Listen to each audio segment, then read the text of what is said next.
Bismillahirrahmanirrahim. Welcome to lecture number 17 of mathematical statistics. In the last lecture, we studied the mean and variance of functions, and we did some theorems on variance, and we also discussed covariance. Today, we will give a quick review of mean and variance, then theorems on variance and covariance, and then we will do some exercises.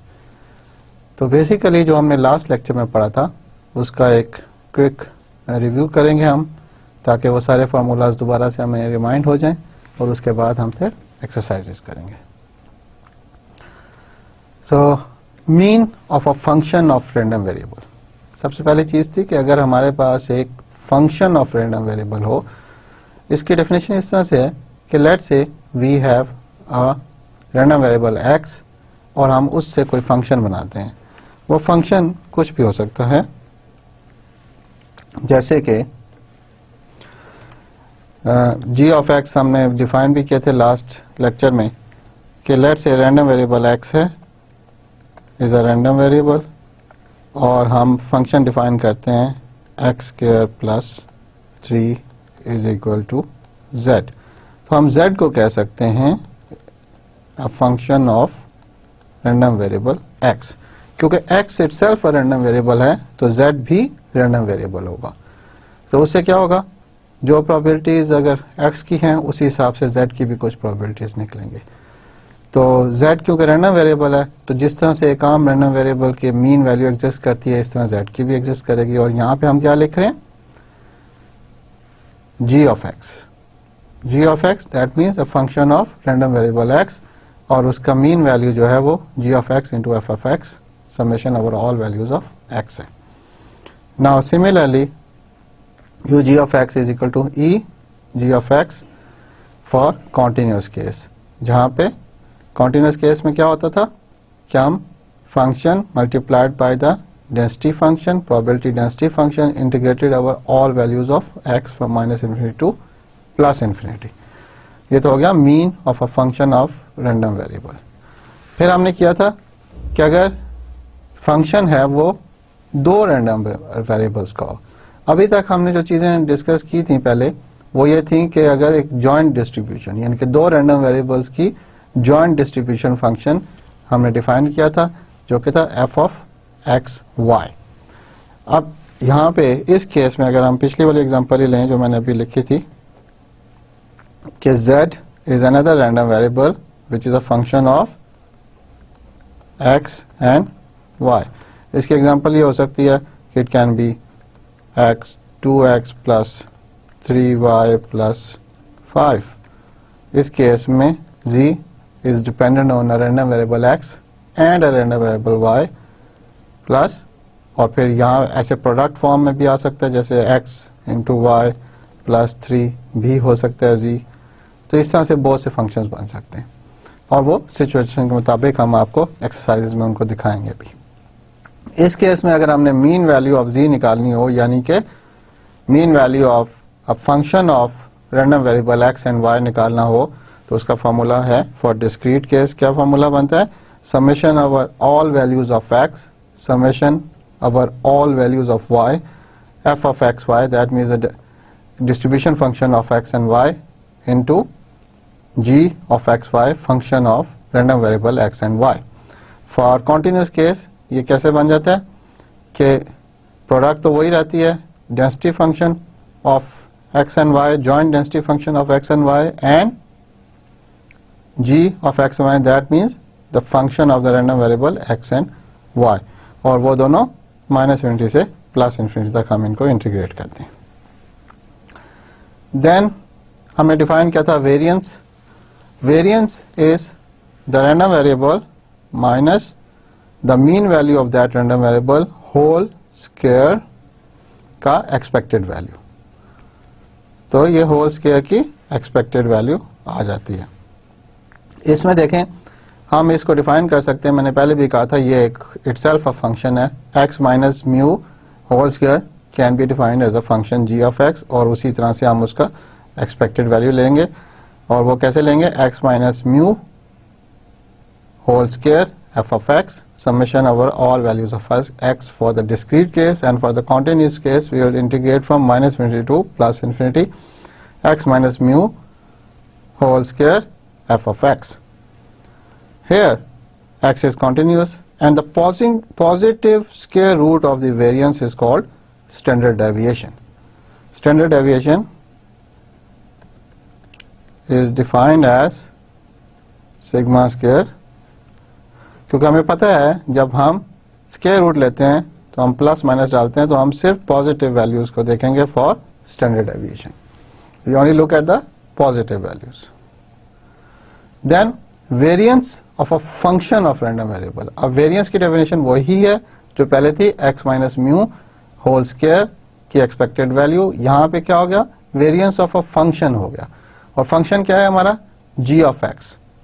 तो g of x minus mu sub g of x, that means the random variable function of random variable g of x minus the mean of that function variable, that function, the mean of that function whole square की expected value. और वो क्या थी, g of x minus the mean value of g of x whole square into f of x.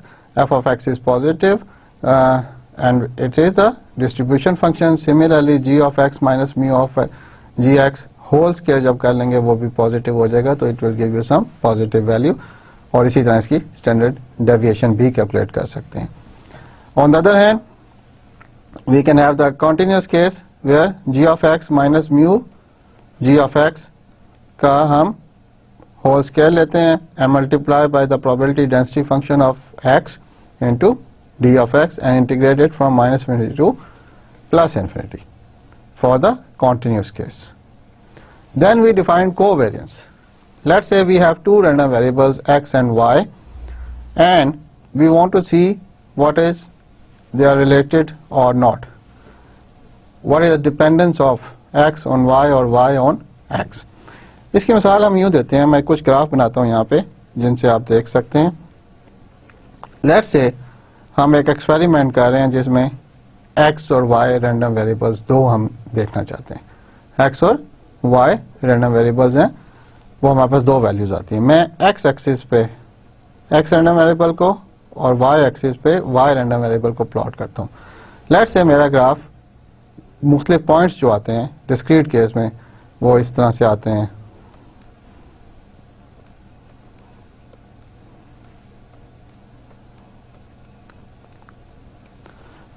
इसमें देखें, अगर एक ये ग्राफ हो गया, एक इसके कॉन्ट्रेरी मैं ये बनाता हूं जिसमें x है और रैंडम वेरिएबल y है, और वो कुछ इस तरह से बनता है.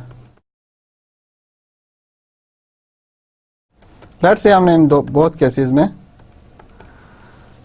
इसमें देखें, अगर a और b में अगर आप डिफ्रेंशिएट कर रहे हैं विजुअली तो क्या हो रहा है, ये क्या डॉट्स क्या रिप्रेजेंट कर रहे हैं, एक particular value of x, particular value of random variable y. तो a में डॉट्स जो हैं वो स्कैटर्ड है, यानी कि कोई भी x की वैल्यू के लिए y की कोई भी वैल्यू आ सकती है. x पॉजिटिव है, y नेगेटिव भी हो सकता है.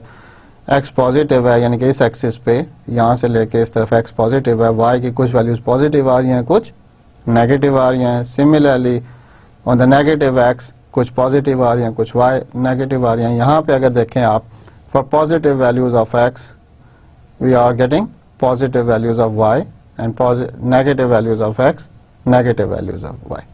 तो जो जो x की वैल्यूज बढ़ती हैं y की भी बढ़ रही हैं. So there is a certain dependence on of y on x, यानी कि आपस में कुछ रिलेशनशिप इस किस्म का है कि जब x बढ़ता है तो y भी बढ़ता है. फॉर एग्जाम्पल अगर मैं आम मिसाल दूँ डेली रूटीन की, कि अगर बारिश की और बादलों की डेंसिटी की हम बात करें तो जब जितने ज़्यादा घने बादल होंगे उतने ज़्यादा बारिश होने के चांसेस हैं. तो अगर x बादल हैं और y बारिश है तो आपको ये B टाइप का ग्राफ कुछ मिलेगा. इसी तरह अगर आप इसको देखें कि कार्ड्स की एक कार्ड्स हैं और एक तरफ डाइस है, तो डाइस और कार्ड का आपस में कोई डिपेंडेंस नहीं है. डाइस आप रोल करते हैं, अगर 6 आ गया तो हो सकता है कार्ड्स में आपके पास कार्ड जो है वो नंबर 2 आए, दूसरी दफ़ा आपके पास डाइस में 6 आया तो कार्ड जो है वो हो सकता है ए आ जाए, एस आ जाए, तो उनकी आपस में डिपेंडेंस नहीं है। तो इसी तरह ये सिर्फ यही पॉजिटिव डिपेंडेंस नहीं हो सकती, ये भी हो सकती है कि जैसे ये एक्स वेरिएबल है और ये वाई वेरिएबल है, तो कोई हमारा स्कैटर प्लॉट इस किस्म का भी आ सकता है। ये क्या कह रहा है कि जब x नेगेटिव था y पॉजिटिव था, x पॉजिटिव हुआ y नेगेटिव हुआ। मगर अगर देखें तो एक कुछ रिलेशनशिप एग्जिस्ट कर रहा है इस लाइन के मुताबिक कि x बढ़ता है तो y डिक्रीज होता है, x डिक्रीज होता है तो y इंक्रीज होता है। ये भी डिपेंडेंस है, हम ये नहीं कह सकते ये दोनों आपस में बिल्कुल मुख्तलिफ चीजें। तो इसी तरह यहाँ पे हमने मीन वैल्यू जब माइनस करते हैं, हम इस इक्वेशन में देखें x माइनस म्यू एक्स, यानी कि x की जो मीन को हम 0 पे ले आते हैं, x रैंडम वेरिएबल था उसमें से मीन माइनस किया तो इसका मतलब ये होता है कि वो सारा का सारा मीन जो है अब उसका 0 हो जाएगा। सिमिलरली y में से जब उसका मीन माइनस करते हैं तो y के अंदर जितनी वैल्यूज हैं उन सब में से मीन माइनस होता है, तो वो ग्राफ जो है वो 0 के अराउंड सेट हो जाता है। And F X Y is the joint distribution function. Similarly on the other hand, we can see x minus mu x into y minus mu y is equal to f x y dx dy. Covariance यूं defined थी। Covariance के बारे में कुछ और चीजें हमने पढ़ी थी। The covariance between two random variables is a measure of the nature of the association between the two. कि आपस में उनकी क्या एसोसिएशन है। If large values of x often result in large values of y or small values of x result in small values of y, then positive x minus mu x, क्योंकि x की values तो छोटी से बड़ी तक जाएंगी और जब म्यू माइनस करेंगे तो कुछ वैल्यूज पॉजिटिव आएंगी कुछ नेगेटिव आएंगी, तो x minus mu x positive भी हो सकता है और नेगेटिव भी हो सकता है, क्यों mu x is the mean value, और मीन वैल्यू तभी आएगी जब कुछ बड़ी वैल्यूज होंगी कुछ छोटी होंगी, तो दरमियान में कहीं मीन वैल्यू आएगी। will often result in positive y minus mu y. So जब x minus mu x positive होगा तो y minus mu y भी पॉजिटिव आएगा, और जब negative x minus mu x होगा तो negative y minus mu y है, और इन दोनों की जो प्रोडक्ट है will always be पॉजिटिव। दो पॉजिटिव नंबर्स मल्टीप्लाई हों तब भी जवाब पॉजिटिव आता है, और दो नेगेटिव नंबर्स मल्टीप्लाई हों तब भी जवाब पॉजिटिव आता है, तो इसका मतलब है कोवेरियंस इन दोनों की बड़ी होगी। ऑन द अदर हैंड अगर x की लार्ज वैल्यूज y की स्मॉल वैल्यूज दें, जैसे कि हमने ग्राफ बनाया था जिसमें x पॉजिटिव था तो y नेगेटिव था, x नेगेटिव था तो y पॉजिटिव था, उस केस में the product x minus mu X into Y minus mu Y will tend to be negative. तो उस केस में भी एक लार्ज नेगेटिव वैल्यू आएगी, और जब कभी पॉजिटिव और कभी नेगेटिव होगा तो इन दोनों की प्रोडक्ट कभी पॉजिटिव आएगी कभी नेगेटिव आएगी। Thus the sign of the covariance indicates whether the relationship between two dependent random variables is positive or negative, कि उनकी डिपेंडेंस जो है वो पॉजिटिव है या नेगेटिव है, यानी कि एक बढ़ता है तो दूसरा भी बढ़ता है, एक कम होता है तो दूसरा भी कम होता है या नहीं। When x and y are statistically independent, the covariance is 0 because some of the values of x minus mu x into y minus mu y will be positive and some will be negative, resulting in the sum to be 0. ये उस चीज को represent करता है वो जो मैंने graph बनाया था एक, कि आपस में कोई रिलेशनशिप बन नहीं रहा था। वो क्या था, इस तरह से अगर वैल्यूज हो, ये अगर x है ये y है, इस तरह से आए तो कभी आप देखें ये फर्स्ट क्वाड्रेंट में जो पॉइंट्स होंगे इन दोनों की प्रोडक्ट जो होगी पॉजिटिव होगी, थर्ड क्वाड्रेंट में नेगेटिव होगी, अगेन पॉजिटिव होगी क्योंकि x और y दोनों पॉजिटिव नेगेटिव होते हैं तो प्रोडक्ट नेगेटिव पॉजिटिव बन जाएगी।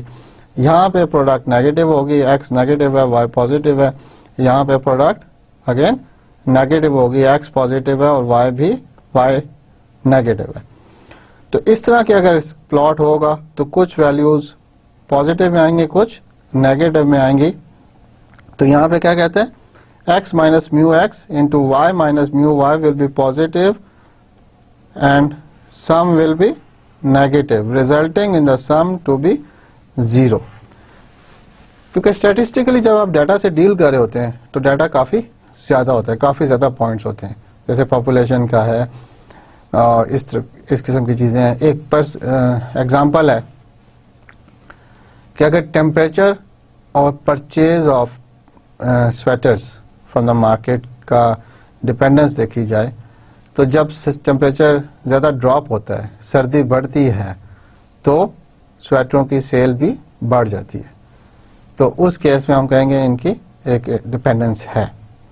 ऑन द अदर हैंड गर्मियों में अगर गर्मी बढ़े तो कोल्ड ड्रिंक्स की सेल भी स्टॉल्स पे, शॉप्स पे बढ़ जाती है, तो वहाँ पे भी एक डिपेंडेंस है. दोनों अगर रैंडम वेरिएबल्स हैं कि टेम्परेचर भी रैंडम वेरिएबल है और सेल ऑफ कोल्ड ड्रिंक्स भी रैंडम वेरिएबल है, तो उस केस में ये होगा. मगर on the other hand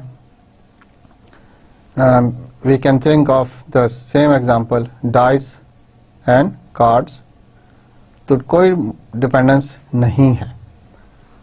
similarly temperature की और दिनों की कोई डिपेंडेंस नहीं है कि अगर मैं ये कह दूं एक पर्टिकुलर वीक ले लूं और उसमें कहूं कि जी इस दिन ज़्यादा गर्मी होगी, इस दिन कम होगी, तो वो हो सकता है मंडे को ज़्यादा गर्मी हो और ट्यूसडे को ज़्यादा कम टेम्परेचर हो, गर्मी कम हो, तो उनमें कोई डिपेंडेंस आपस में नहीं है. दिनों के साथ टेम्परेचर की कोई डिपेंडेंस नहीं है. तो जब डिपेंडेंस ना हो तो उस केस में हमारे जो है रिजल्ट इन द हमारी जो कोवेरिएंस है वो 0 के करीब आती है. और जब बहुत लार्ज डाटा हो, डाटा की वैल्यूज बहुत ज़्यादा हों, तो फिर वो तकरीबन 0 को पहुंच जाती है, क्योंकि बहुत से पॉजिटिव नंबर्स भी होते हैं, बहुत से नेगेटिव भी होते हैं, और कोवेरिएंस के लिए हमें सम करना पड़ता है, तो वो कुछ कैंसिल होके क्लोज टू 0 आ जाते हैं या 0 भी आ जाते हैं when there infinite number of values. फिर उन्होंने कहा डिपेंडेंस जो है इंडिपेंडेंट होंगे तो कोवेरिएंस 0 होगी, मगर अगर कोवेरिएंस 0 हो तो हम ये नहीं कह सकते ये दोनों इंडिपेंडेंट हैं. व्हाई? बिकॉज अगर कोवेरिएंस 0 है तो हो सकता है वो नॉन लीनियर रिलेशनशिप हो. नॉन लीनियर रिलेशनशिप क्या होता है? लेट्स से मैं एक रिलेशनशिप लिखता हूं यहाँ पे कि random variable y is equal to a plus b into random variable x, where a and b are constants. तो x बढ़ता है तो y भी बढ़ेगा. ये तो लीनियर रिलेशनशिप हो गया बिकॉज x की पावर 1 है, या लाइन की इक्वेशन बनती है ये. ऑन द अदर हैंड अगर मैं ये कह दूं a x square plus b x plus c, तो इस केस में ये नॉन लीनियर रिलेशनशिप है बिकॉज यहाँ पे x की पावर मैक्सिमम पावर 2 है, तो स्क्वायर डिपेंडेंस है y की ऑन x. फिर हमने एक थ्योरम किया था in which we set the covariance of two random variables x and y with means mu x and mu y respectively is given by this thing. तो यहाँ पे expected value of the product of both random variables x and y अगर हमें find out कर लें और हमारे पास म्यू सब x और म्यू सब y हो, तो हम इसको डायरेक्टली हम ये निकाल सकते हैं covariance between x and y. ये थ्योरम हमने प्रूव भी किया था उस वक्त और हमने ये बताया भी था. लेट्स से एक एग्जांपल करते हैं. आप consider the example describing a situation involving the number of blue refills x and the number of red refills y. Two refills for a ball point are selected at random from the certain box. The following is the joint probability distribution. Find the covariance of x and y. अभी जो last हमने proof किया था या theorem बताया था वो क्या था कि sigma X Y is equal to expected value of x y minus mu of x mu of y. ये थ्योरम हम अप्लाई करेंगे इसमें. सबसे पहली चीज कि हमें क्या चाहिए, म्यू ऑफ x चाहिए और म्यू ऑफ y चाहिए. म्यू ऑफ x निकालने का तरीका क्या है जी? It is basically sum over all values of x yes into x into F of X. यहां पे देखें एक्स की कौन सी वैल्यूज हैं, 0, 1 एंड 2, और इनकी हमें marginal PDF F of x is 5/14, 15/28 and 3/28 given है। तो हम कैसे निकालेंगे इसको, 0 times 5/14 plus 1 times 15/28 plus 2 times 3/28। इन दोनों को जब सॉल्व करते हैं इस पूरे को, तो आंसर आता है मेरे पास 3/4। 3/4। सिमिलरली म्यू ऑफ y निकालें, और वो क्या बनेगा, sum over all y's y into F of y, where y की वैल्यूज क्या है, 0, 1 एंड 2, एंड जो ये एफ ऑफ y है बेसिकली ये जॉइंट डिस्ट्रीब्यूशन नहीं है, क्या है, marginal distribution, marginal distribution of y। तो वो बनेगी 15/28, 3/7 एंड 1/28। तो इसमें जब डालेंगे हम, तो y के 0 वैल्यू के लिए उसकी मार्जिनल जो पीडीएफ बनती है वो 15/28 बनती है, plus 1 into 3/7 plus 2 into 1/28 and the answer comes out to be 1/2। तो अब हमने यहाँ पे म्यू एक्स और म्यू वाई कैलकुलेट कर लिया है। अब हमें जो नेक्स्ट चीज करनी है वो करनी है expected value of X and Y, और expected value of X and Y जो कैलकुलेट करना है वो कैसे करेंगे, it will be sum over all values of x, sum over all values of y, xy into f x, y। और वो हमने पिछले लेक्चर में कैलकुलेट किया था, यहाँ पे भी कर सकते हैं। अगर 0, 0 लूँ तो तब भी 0 होगा, 0, 1 लूँ तब भी 0, 0, 2 लूँ तब भी 0। सिमिलरली जब x को 1 रखूंगा, y को 0 तब भी 0, x1 y1 एक वैल्यू बनेगी 1 1 वाली, और x2 तो y0 है तो वो भी 0 हो गया। सो इसका मतलब है the only thing left is 1 into 1, that means x is 1, y is 1 and their joint distribution gives me 3/14। यहाँ पे x 1 था और y भी 1 था, तो हमें जॉइंट डिस्ट्रीब्यूशन बनी 3/14, तो वो बन गई थी 3/14। और अब हमें अगर सिग्मा एक्स के निकालना है, सिग्मा एक्स वाई निकालना है, तो वो था expected value of product of X and Y minus mu X mu Y. Product of X and Y is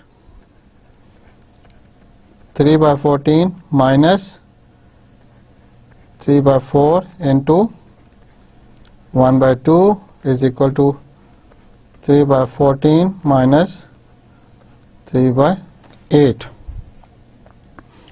और इसको अगर आप सॉल्व करें तो वो बनता है -9/56। तो sigma X Y is equal to -9/56। तो यहाँ पे हमने कोवेरिएंस कैलकुलेट कर ली between X and Y by using the theorem, जिसमें हमें सिर्फ प्रोडक्ट की एक्सपेक्टेड वैल्यू चाहिए थी और दोनों वेरिएबल्स के मीन वैल्यूज चाहिए थी। अगली एग्जांपल करते हैं which is for a continuous case, और वो क्या है, the fraction x of male runners and the fraction y of female runners who compete in marathon races are described by the joint density function. F of xy is equal to 8xy, from where y goes from 0 to x, ये देखें y goes from 0 to x and x goes from y to 1 and it is 0 elsewhere. Find the covariance of x and y. तो सबसे पहले अगर मैं formula दोबारा लिखूं covariance का, हमने फाइंड क्या करना है, sigma X Y is what we want to find and it is equal to expected value of X and Y minus mu of X mu of Y. हमारे पास जो गिवन है वो है F of X Y given है. अब expected value of X Y तो निकल आएगी इससे, क्योंकि वो हमें फार्मूला पता है. मगर म्यू ऑफ एक्स और म्यू ऑफ वाई निकालने के लिए हमें क्या चाहिए, म्यू ऑफ एक्स को अगर मैं यहाँ पे इस तरफ म्यू ऑफ एक्स शुरू करूं, mu of X should be equal to continuous random variable minus infinity to plus infinity, integrate करेंगे हम X into G of X D of x, where g of x is the marginal PDF of x, and mu of y is equal to minus infinity to plus infinity y h of y d of y, where h of y is the marginal PDF of y.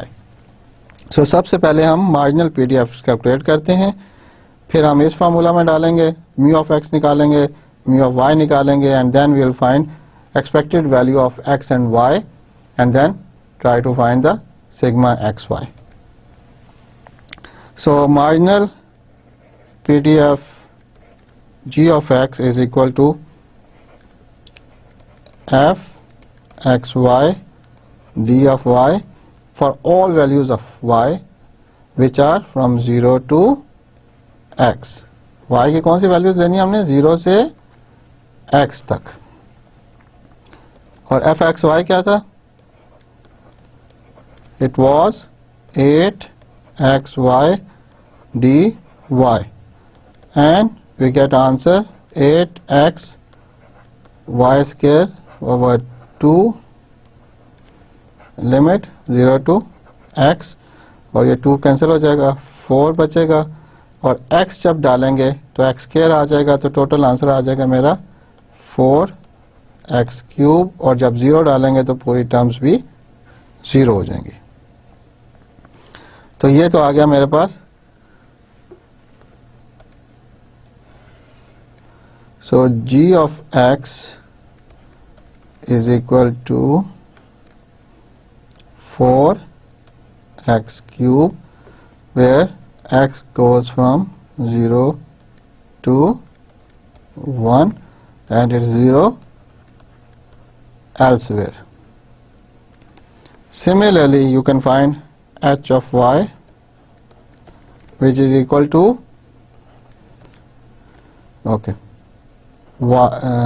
f x y dx, और x कहाँ से जाता है बेटा, yes, it goes from 0 till 1. Sorry, for x जब हम निकालना चाह रहे हैं तो x की ये लिमिट्स है, फ्रॉम y से लेके 1 तक जाता है ये, तो लिमिट y से लेके 1 तक. तो अगर मैं इसको इंटीग्रेट करूं, किसको, 8xy dx को, तो आंसर आता है मेरा 8x square over 2 into y and limit is y 1, and we solve it, you get, ये 2 कैंसिल हो जाता है, 4 बचता है यहाँ पे, तो you get 4 into y minus y cube, क्योंकि जब x 1 डालेंगे तो y बचेगा, और x y डालेंगे यहाँ पे तो y square into y, y cube बन जाएगा और नेगेटिव साइन के साथ. तो this is my h of y, and for this y goes from 0 to again 1, क्योंकि x की मैक्सिमम वैल्यू 1 हो सकती है. and it is 0 elsewhere. ये मेरा बन गया h of y. Now we go to the last portion. Rather, अभी हमने क्या कैलकुलेट करना है, और we need to calculate mu of x. और mu of x कैलकुलेट करने के लिए हमें g of x चाहिए.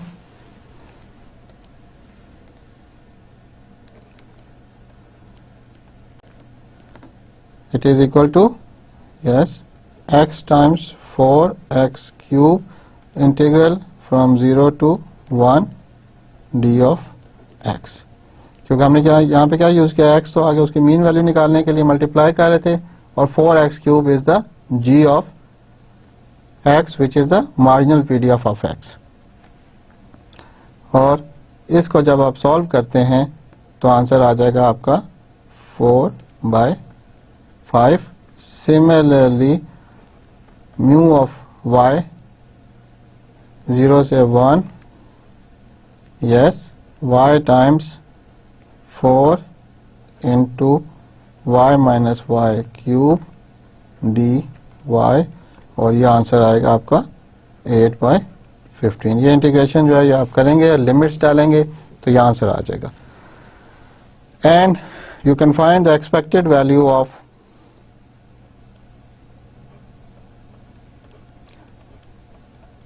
xy which is equal to xy into 8xy double integral. First one is from 0 to x and the next one is from y के लिए क्या होगा, 0 से x तक होगा, yes, और दूसरा होगा 0 से 1 तक, और dx dy, और इसको जब आप सॉल्व करेंगे तो आंसर आना चाहिए आपका 4/9. Then sigma xy should be equal to expected value of xy minus mu sub x into mu sub y, and is equal to 4/9 minus 4/5, 8/15, and the answer is 4/225. तो ये आप सॉल्व करेंगे, complete कीजिएगा.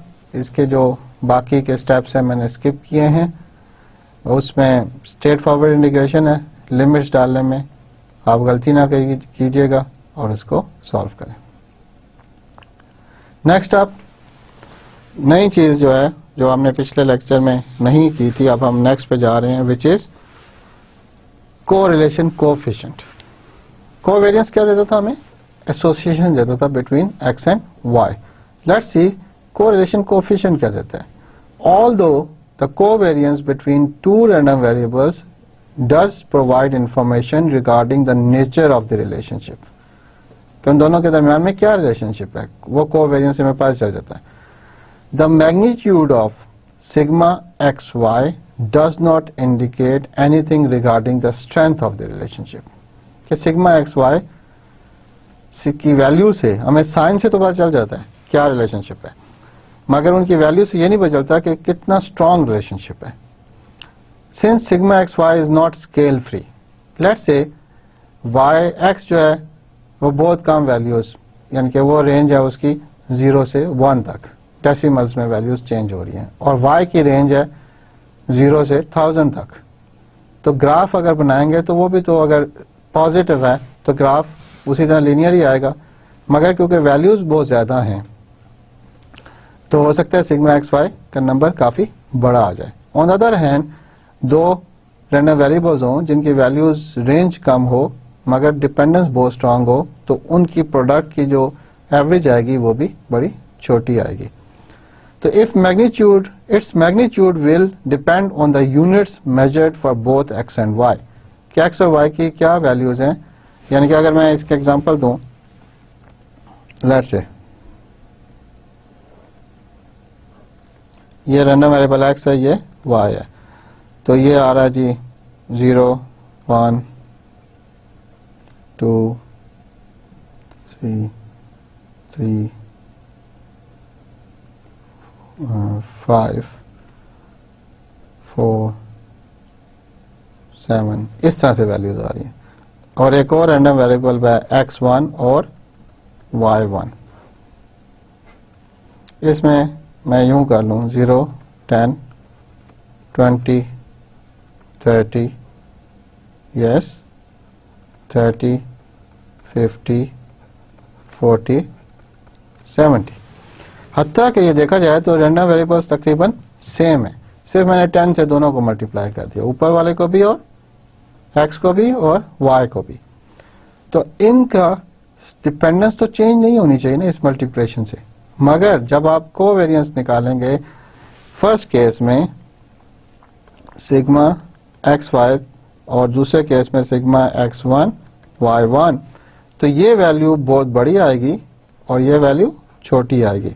तो उससे हमें अंदाजा क्या होगा, हम समझेंगे कि पहले केस में उनकी कोवेरिएंस कम है और दूसरे में ज्यादा है।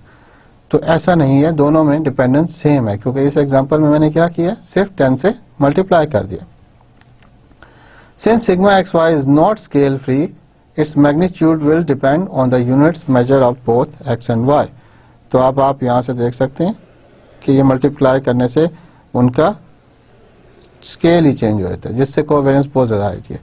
There is a scale free version of covariance called the correlation coefficient। यानी कि आप correlation coefficient क्या है, जिसमें स्केल इंपॉर्टेंट नहीं है, तो there is no scale dependence। Let's define it। कि let x and y be random variables with covariance sigma xy। The standard deviation sigma x and sigma y respectively। x and y का हमें दो चीजें दी थी, एक covariance they the which is sigma xy और दूसरे case में हमें standard deviation they the which is sigma sub x and sigma sub y respectively। The correlation coefficient of x and y is given as rho xy is defined as sigma xy divided by sigma x divided by sigma y। उससे क्या होगा कि जो हमने scaling की थी वो 10 से मल्टीप्लाई किया था वो कैंसिल आउट हो जाएगी। तो इसका मतलब है वेरिएबल्स की डिपेंडेंस हमें मिल जाएगी, मगर उनका साइज बड़ा होने से या छोटा होने से वो डिपेंडेंस कम या ज्यादा नहीं होगी। तो ये कोरिलेशन कोएफिशिएंट का फायदा है। हमें नोट करना चाहिए कि that rho X Y is free of the units of X and Y. The correlation coefficient satisfy the inequality. ये जो कोरिलेशन कोएफिशिएंट है ये -1 से +1 के दरमियान में एग्जिस्ट करता है। It assumes a value 0 when sigma X Y 0 होगा। अगर ये न्यूमिनेटर 0 हो जाए तो ऑब्वियसली ये 0 हो जाएगा। Where there is an exact linear dependence, कि अगर y जो है वो एग्जैक्टली x पे लीनियरली डिपेंड कर रहा हो तो उस केस में rho X Y is equal to 1 if b is positive and rho X Y is -1 if b is negative. तो ये एक थ्योरम भी यहां पे हमने देख लिया। तो ये कोरिलेशन कोएफिशिएंट की डेफिनेशन आपने देख ली। दोबारा से पढ़ने से, although the covariance between two random variables does not provide information regarding the nature of the relationship, the magnitude of sigma xy does not indicate anything regarding the strength of the relationship. Since sigma xy is not scale free, its magnitude will depend on the units measured for both x and y. There is a scale free version of the covariance called the correlation coefficient that is used widely in statistics. The definition होगी जी आपकी, and let's do an exercise. Let x be a random variable with the following probability distribution. Find the standard deviation of x. तो हम ये exercise कर रहे हैं, हम ये सारी चीजें जो स्टैंडर्ड डेविएशन है, वेरिएंस है, वो हम अब कैलकुलेट करेंगे and we'll see how it goes. To find the standard deviation we use the formula, जो हमें गिवन फार्मूला हमने ड्राइव किया था वो क्या था, sigma square is equal to expected value of X square minus mu square. ये formula आपको याद होगा, हमने प्रूव भी किया था, थ्योरम था। तो हमने सबसे पहले क्या निकालना है, म्यू स्क्वायर निकालने के लिए म्यू चाहिए हमें, और म्यू कैसे निकालते थे हम, if you remember, sum over x into f of x over all values of x। तो हम शुरू करते हैं, first value of x is -2 and we multiply it with 0.3. next one is 3 into the distribution which is 0.2, and third one is 5 into the probability distribution 0.5, and answer comes out to be 2.5। इन सबको multiply करें, add करें, और answer आ रहा है 2.5। Next up हमें जो चीज calculate करनी है वो करनी है expected value of X square, and that is equal to yes summation over all values of X square F of X, और summation of all values of X square क्या होगा, -2 का स्क्वायर इंटू 0.3 0.3 प्लस 3 का square into 0.2 plus 5 का square into 0.5। इसको जब calculator में हम सॉल्व करते हैं तो आंसर आता है हमारा 15.5। आप अगर सिग्मा स्क्वायर कैलकुलेट करना है तो वो बनता है expected value of X square minus mu square, और expected value of X square क्या थी, 15.5 हमने कैलकुलेट की, और mu square, mu was 2.5। Don't forget to take it square, इसका स्क्वायर जरूर लीजिएगा, तब आंसर आता है हमारा 9.25, and standard deviation was defined as the positive square root of sigma square variance का पॉजिटिव रूट, और वो बनता है 9.25 का square root, which should be close to 3 because 9 है, तो it comes out to be 3.041।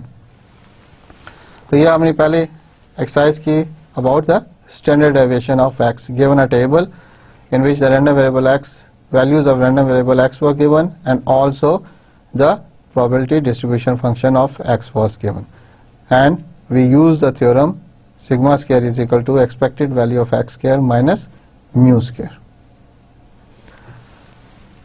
एक और एक्सरसाइज करते हैं जी। The random variable x representing the number of errors per 100 lines of software code has the following probability distribution।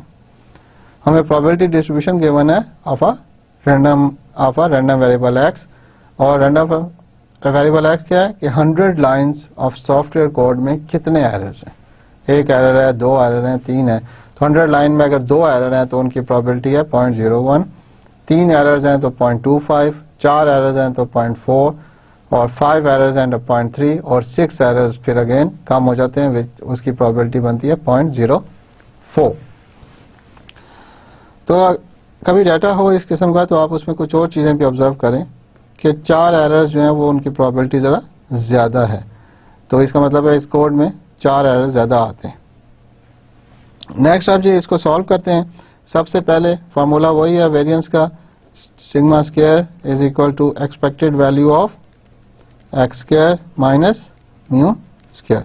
तो सबसे पहले हमें म्यू कैलकुलेट करते हैं। म्यू कैलकुलेट करने के लिए फार्मूला था summation of x over into f of x over all values of x। तो हम करते हैं, पहली वैल्यू रैंडम वेरिएबल की 2 थी, उसकी डिस्ट्रीब्यूशन दी थी 0.01 प्लस 3 वैल्यू थी इंटू 0.25 प्लस 4 इंटू 0.4। यस, अब 5 को देखेंगे, उसकी डेंसिटी क्या थी, डिस्ट्रीब्यूशन क्या थी 0.3, एंड देन रैंडम वेरिएबल की वैल्यू 6 और उसकी कॉरस्पॉन्डिंग डिस्ट्रीब्यूशन 0.04। इसको जब आप सॉल्व करते हैं तो आंसर आता है आपका 4.11। अब हम करते हैं expected value of X square calculate करते हैं, which is X square F of X, which is जहां जहां रैंडम वेरिएबल एक्स था उसका स्क्वायर डालेंगे और उसको उसकी प्रोबेबिलिटी डिस्ट्रीब्यूशन से मल्टीप्लाई करते जाएंगे।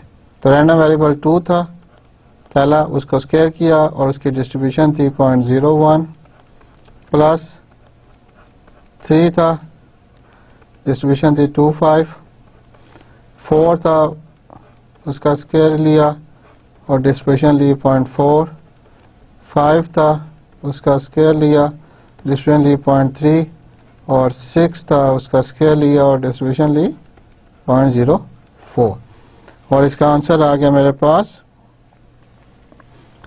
17.63। जब ये आ गया तो हमने सिग्मा स्क्वायर जो डिफाइन किया था वो था X square, expected value of X square minus mu square. तो expected value of X square आ रही है 17.63 माइनस म्यू का square. Mu was mean value of random variable X, वो जो कि 4.11 थी और उसका स्क्वायर। तो जब ये करते हैं तो ये बनेगा तकरीबन 16 के करीब और 17.63 है, तो आंसर जो बन रहा है हमारा 0.74।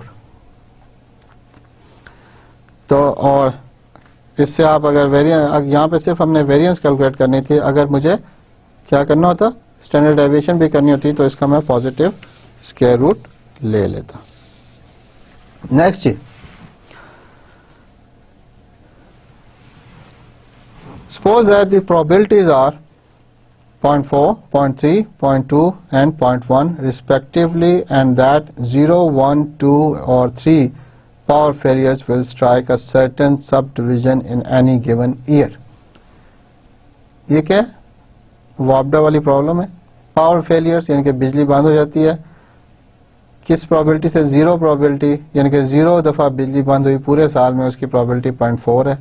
एक दफा बंद हुई तो 0.3 है, 2 दफा बंद हुई 0.2 है और 3 दफा बंद हो उसकी भी प्रोबेबिलिटी कम है, which is 0.1। Will strike a certain subdivision in any given year. Find the mean and variance of the random variable x representing the number of power failures striking this subdivision। तो इसमें exactly वही काम, mean and variance. Mean भी हमने calculate करना है और variance भी कैलकुलेट करना है। मीन निकालना तो हमें वेरिएंस कैलकुलेट करने के लिए वैसे भी चाहिए होता है, क्योंकि variance is equal to expected value of X square minus mu square. Mu निकालने के लिए सिर्फ मैं वैल्यूज लिख देता हूँ कुछ, 0.4 into 0 plus 0.3 into 1 plus 0.2 into 2 plus 0.1 into 3, and answer comes out to be 1. That mean on the average mean value 1 आ रही है। इसका मतलब क्या है, जरा इसको स्टडी करते हैं कि एक साल हमने डाटा लिया, फिर दूसरे साल लिया, फिर तीसरे साल लिया। अब अगर मैं 20 साल बाद देखूं कि टोटल कितने फेलियर्स हुए पर ईयर, कितना फेलियर्स आ रहे थे, वो मेरे पास 1 फेलियर पर ईयर आता। हो सकता है किसी साल 3 फेलियर्स हों, किसी साल 1 हो, किसी साल 2 हो, किसी साल 2-3 साल कोई भी फेलियर ना हुआ हो।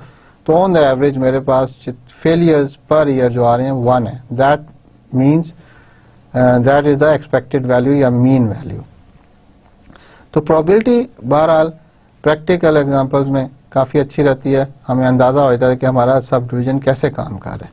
तो एक failure fault over the years ठीक है, अच्छा लग रहा है, मगर किसी पर्टिकुलर साल में बहुत ज़्यादा भी हो सकते हैं और किसी पर्टिकुलर साल में कोई फेलियर भी नहीं हो सकता। सो नेक्स्ट आप स्टैंडर्ड डेविएशन जब निकालना चाहेंगे हम या वेरिएंस निकालना चाहेंगे तो उसके लिए क्या करेंगे, expected value of X square calculate करेंगे। तो वो वही 0 का स्क्वायर इंटू उसकी प्रोबेबिलिटी 0.4 प्लस 1 का स्क्वायर इंटू प्रोबेबिलिटी 0.3 प्लस 2 का स्क्वायर इंटू प्रोबेबिलिटी 0.2 प्लस 3 का square into probability 0.1 and the answer comes out to be 2 and variance is equal to 2 minus 1 का square which is 1. अब देखें variance का आपका मिल गया 1 मिल गया, स्टैंडर्ड डेविएशन भी 1 ही आएगी क्योंकि इसका स्क्वायर रूट भी 1 ही होगा. इसको अगर फिजिकली इंटरप्रेट करें, प्रैक्टिकली हम देखें कि एक सब डिवीजन है, उसके हमें स्टैटिस्टिक्स हासिल कर लिए और फिर हमने उसको एनालाइज किया तो हमें पता चला कि ओवर द ईयर्स उसकी एवरेज वैल्यू 1 आती है और स्टैंडर्ड डेविएशन भी 1 आती है. यानी कि मतलब ये कि एक फेलियर तो होता ही है, तो कभी 0 फेलियर होता है, कभी 1 होता है. यानी कि स्टैंडर्ड डेविएशन उसमें ऐड कर दें, 1 मीन वैल्यू तो उसमें एक स्टैंडर्ड डेविएशन ऐड करें तो 2 हो गए. तो एवरेज इज 1 और most of the time you are between 0 and 2. क्यों? मीन माइनस स्टैंडर्ड डेविएशन 0 आ जाता है, मीन प्लस स्टैंडर्ड डेविएशन भी 2 आ जाता है. तो इसके दरमियान most of the years are like this, जिसमें 0 से लेके 2 के दरमियान फॉल्ट्स होते हैं और कुछ सालों में हो सकता है 2 से ज्यादा भी होते हों. तो स्टैंडर्ड डेविएशन आपको एक अंदाजा देती है कि मोस्ट वैल्यूज कहां पे लाई करती हैं. अब हम आते हैं कॉन्टिन्यूस केस में. A dealer's profit in units of $5,000 on a new automobile is a random variable x having the density f of x 2 into 1 minus x, where x goes from 0 to 1 and it's 0 elsewhere. We want to find the mean, then the variance. First of all, मैं formula लिख देता हूँ. Sigma square was equal to expected value of X square minus mu square. तो mu निकालने के लिए मुझे क्या करना होगा? x into F X over all values of x D of x. और इसको देखें अगर तो हमारे केस में x की वैल्यूज थी 0 से 1 तक और फंक्शन था twice x into 1 minus x. ये वाला x जो है मैंने यहाँ पे लिख दिया इंटू डी ऑफ x और ये बनेगा 0 से 1. 2 हम कॉमन ले लेते हैं बाहर क्योंकि ये कांस्टेंट है और इंटीग्रेशन पे कोई फर्क नहीं डालेगा. And we get x minus X square D of x. और इसको अगर सॉल्व करें आप तो it comes out to be 2 तो वहीं पर रहेगा. तो पहला टर्म जो है वो देगी x square by 2 minus X cube by 3 और लिमिट्स है मेरी 0 से 1 तक. और जब मैं 1 डालूंगा तो क्या आएगा? 1 बाय 2 माइनस 1 बाय 3 और जब 0 डालूंगा तो ये पूरा का पूरा 0 हो जाएगा. तो ये आया 1 बाय 2 माइनस 1 बाय 3. ठीक है. और इसको अगर आप सॉल्व करें तो आंसर आता है आपका 1 बाय 3. ये तो आ गया म्यू की वैल्यू. सिमिलरली अब हम क्या करेंगे? ये कैलकुलेट करेंगे which is expected value of x square and that is x square into 2 into 1 minus x integral over d of x. और जब आप इसको सॉल्व करते हैं तो जवाब बनता है twice x square minus 2 x cube D of x. और इंटीग्रेट कर लें इसको, लिमिट्स वही रहेंगी x की 0 से 1 तक. तो ये बनेगा 2x cube by 3 minus 2x 4 by 4 and the limit are 0 to 1.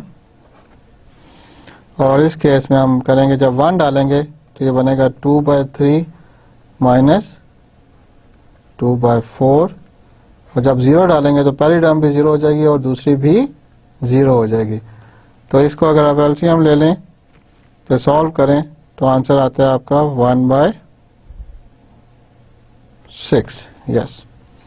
And sigma square is equal to 1/6 minus 1/3 का whole square, and answer is 1/18। तो sigma square is equal to 1/18। तो मीन वैल्यू भी निकाल लिया आपने और सिग्मा स्क्वायर भी निकाल लिया। तो ये प्रॉब्लम भी सॉल्व कर ली। एक और एक्सरसाइज देख लेते हैं। The population, the portion of people who respond to a certain mail order solicitation is a random variable x having the density f of x which is equal to twice x plus 2 over 5 from x goes from 0 to 1 and 0 elsewhere. Find the variance of x. तो सबसे पहले हम इसको variance of x निकालने के लिए sigma square is equal to expected value of x square minus mu square। तो mu calculate करेंगे और म्यू मैं डायरेक्टली लिख रहा हूं is F x D x integral, और वो होना चाहिए मेरे पास 2/5 इंटीग्रल 0 से 1, क्योंकि x की वैल्यू 0 से 1 तक जा रही है, और x square plus 2x D of x. इसको जब आप इंटीग्रेट कर लेते हैं और लिमिट्स डालते हैं 2/5 इंटीग्रेट करते हैं तो बनता है x³ प्लस 2x²/2 लिमिट 0 से 1। इसको जब लिमिट्स डालेंगे 1 डालेंगे तो 1/3 और ये कैंसिल 2 कैंसिल हो रहा है, प्लस 1 ये आ गया, और 0 डालेंगे तो टर्म 0 आ जाएगी। And your answer is 8/15। Next आप जी expected value of X square calculate करनी है हमने। वो क्या है? Expected value of X square is equal to X square F of X integral D of X. जब आप ये करेंगे तो x स्क्वायर जब मल्टीप्लाई करेंगे तो क्या आएगा? 2/5 इंटीग्रल 0 से 1 तक x³ plus 2x² D of x। और जब आप इसको सॉल्व करते हैं ये आता है 2/5 x4/4 प्लस 2x³/3 0 to 1, और इसको सॉल्व करें तो आंसर आता है आपका 11/30। And sigma square is equal to 11/30 minus 8/15 का square, and the answer is 37/450। इस किस्म के क्वेश्चंस को आप अगर कैलकुलेटर पे करेंगे तो definitely you will not get the fractions. आपके पास नंबर्स आएंगे डेसिमल में आ जाएंगे, तो it's okay, that's not a worry something. आप यूं भी कर सकते हैं, यानी कि आप इसको अगर कैलकुलेटर से सॉल्व करते हैं और ये फ्रैक्शंस में नहीं लिखते तो इट्स ओके, इसमें वरी करने की जरूरत नहीं है। एक और एग्जांपल देख लेते हैं। The distribution of number of imperfections per 10 meters of synthetic failure is given by, यहाँ पे x random variable given है और f of x given है उसकी density function। तो आप इसको देख लें तो यहाँ से वेरिएंस और स्टैंडर्ड डेविएशन कैलकुलेट करना है। तो ये मैं करूँगा नहीं, सिर्फ आपको बता देता हूँ क्या करना है। आपने मीन वैल्यू कैलकुलेट करने के लिए क्या करते हैं, हम रैंडम वेरिएबल को उसकी यस प्रोबेबिलिटी डिस्ट्रीब्यूशन से मल्टीप्लाई करते हैं। तो इन दोनों को मल्टीप्लाई करेंगे, पहले 0 को 0.41 से करेंगे, दूसरे केस में 1 को 0.37 से, फिर 2 को 0.16 से, 3 को 0.05 से, फिर 4 को 0.01 से। इनको सम अप करेंगे तो हमारे पास मीन वैल्यू आ जाएगी।